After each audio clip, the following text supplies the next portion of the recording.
আসসালামু আলাইকুম আমার প্রিয় ভিউয়ার, আমার প্রিয় আপনজন। তো প্রথমে পড়িয়া নেই ইন্না লিল্লাহি ওয়া ইন্না ইলাইহি রাজিউন। প্রথম রমজানে কমিউনিটিতে শেয়ার করছিলাম আমার প্রিয় আদরের নাতি ফরহাদ ফাহিম মাহজাবিন তার আব্বা মারা গেছেন।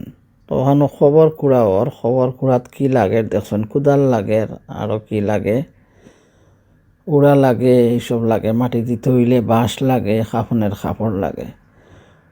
তো প্রথম রোজাত যে মারা গেছেন ফাহিম ফরহাদের আব্বা মাহজাবিনের, তো ভিডিওটা আমি আমার চ্যানেলে শেয়ার করার মানে হইল কি যে চ্যানেলটার মাঝে স্মৃতিস্বরূপ থাকবো ভিডিওটা, তার জন্য। আর এই ভিডিওতে খবর কুড়া হয়তো সুন্নাতি খবর এইটা হইতে পারে, সবাই কইবা কোন ধরনের খবর।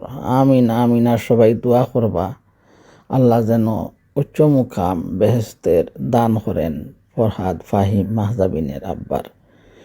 আর আল্লাহ যেন ফরহাদ ফাহিম মাহজাবিনরে ধৈর্য ধরার ক্ষমতা দেন, বাবা হারাইয়া তারা দুনিয়াতে বাঁচার, দিন ইসলামর পথে থাকিয়া বাবার কথা যেন স্মরণ করতে পারে।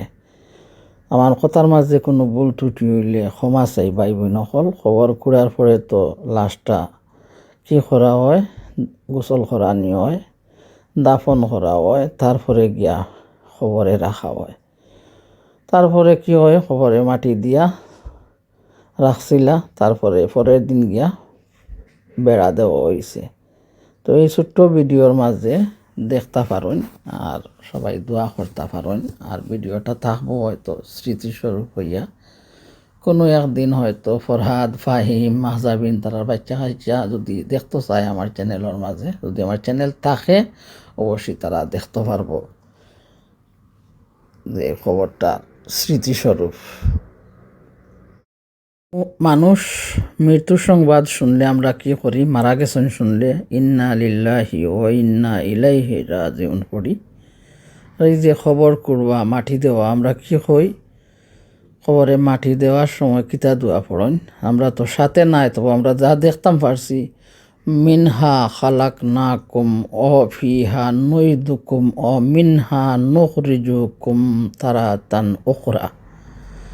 তারপরে খবরে রাখার দোয়া কিতা পড়ছেন বিসমিল্লাহি ওয়ালা মিল্লাতির রাসূলিল্লাহ।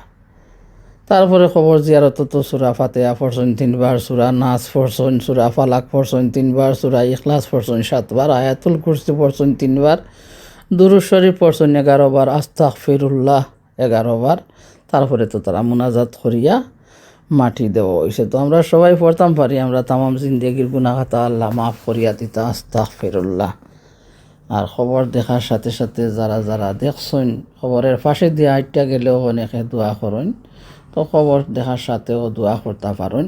আর সবাই জন্য আমার অন্তর্তনে অনেক দোয়া। এই জীবন চিরস্থায়ী নয়, ক্ষণস্থায়ী, আমিও চলিয়া যাইব হঠাৎ একদিন। আজরাইল আসিতে সময় লাগে না, আল্লাহর হুকুম মতো নির্ধারিত হইয়া যান পাশে, দুনিয়ার জুলুম কিছুই থাকবো না। আসসালামু আলাইকুম।